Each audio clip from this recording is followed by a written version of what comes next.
All right, this is the third sort of major physics concept that we have in this chapter. And the idea is conservation of angular momentum, which is, um, again, related to the idea of an isolated system.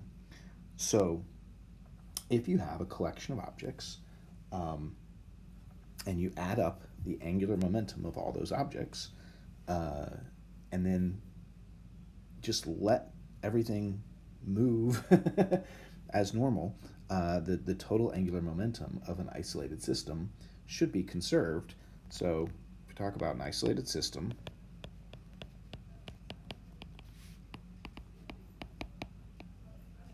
and a truly isolated system means that there are no external forces.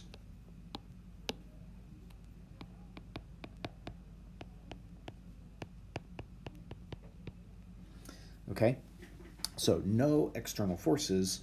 Um, and, we can talk a little bit more about um, energy stuff, but no external forces would be a truly isolated system. So it's like, we got these three objects, and those were the only three objects in the entire universe.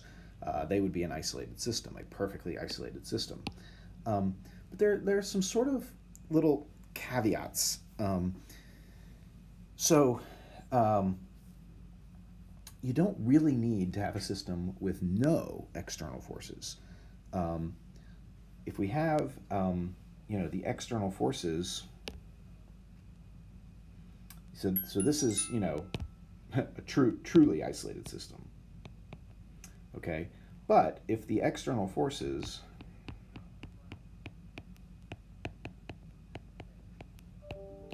do no work, that is, the force times distance is zero. If the external forces do no work, then we can have conservation of energy. Right? If the external forces do no work, then we can have conservation of energy. If the external forces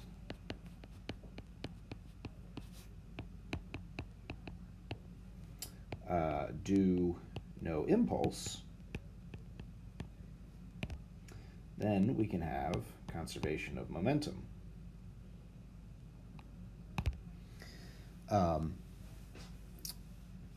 Okay, because impulse tells you how much the momentum of a system changes. And if there's no impulse from external forces, then the momentum won't change. Work tells you how much energy you're putting into the system. So if the external forces do no work, then we'll have conservation of energy. And finally, if the external forces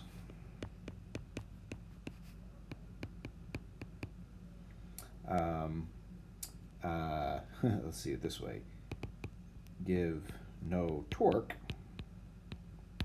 then we can have conservation of angular momentum. So all of these are sort of subsets. It's like if you have a true isolated system where there are no external forces at all, then you definitely get all three of these, no problem. But even for systems that aren't really isolated, some of these become better approximations than others. So if there are external forces but they don't do work, that's okay. You can still have conservation of energy. If there are external forces but they don't do any impulse, that's okay. You can still have conservation of momentum. And if there are external forces but they don't give any torque, then you can still have conservation of angular momentum. And there are some systems where the external forces do work, but they don't do any impulse. Or they do impulse, but they don't do any torque. And in those systems, we can still have conservation of angular momentum. All right, so, but it's still, the basic idea is an isolated system. And so angular momentum, the symbol for angular momentum is an L, and it is equal to the moment of inertia of an object times the angular velocity of that object. And so, if we have an isolated system, we can have conservation of angular momentum, which says that the angular momentum initial is equal to the angular momentum final. A typical example of this would be an ice skater. And I'm going to attempt to draw an ice skater. Okay, so here's my little ice skater, and she's spinning around with her arms stretched out, and then she's continuing to spin around, but what she does is she pulls in her arms, so that instead of being stretched out, her arms are pulled in tight against her body. And what that does is it reduces the moment of inertia of her body. And so she will start turning faster. She'll start spinning faster.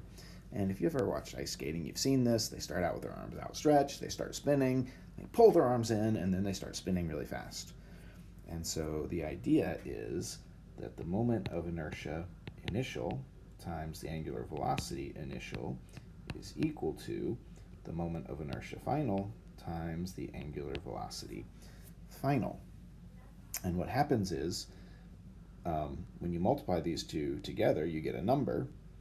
And then if this number now becomes smaller, the only way to conserve angular momentum is if the angular velocity gets bigger. And so that is the big idea of conservation of angular momentum.